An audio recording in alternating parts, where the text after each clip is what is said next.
আমি 2024 সালে আইসা মোস্ট ভ্যালুয়েবল স্কিল হচ্ছে ইংলিশ শেখা। এইটাকে দেখতেছি। কারণ যে ইংলিশ জানে না সে মানে দুনিয়া থেকে পিছিয়ে পড়লো, আসলে অনেক পিছিয়ে পড়লো। ঠিক আছে, সে ওই মানব জাতির ইতিহাস থেকে বাইরে গেল। আমার 2024 সালে এসে যে ইংলিশ বলতে পারে না। অনেক রিসোর্সেস অ্যাভেলেবেল, অনেক রিসোর্স শেখার জন্য, most valuable resources available.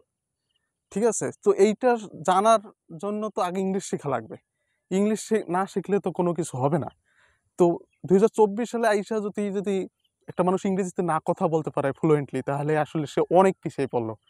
Rocket সায়েন্সও শেখা যায় ইউটিউব থেকে, বই থেকে। কারণ এলন মাস্ক দেখাইছে আমাদের, সে কোনো ডিগ্রি নেই, সে রকেট সায়েন্স নিয়ে অনেক কাজকর্ম, ইভেন রকেট পাঠাইছেও।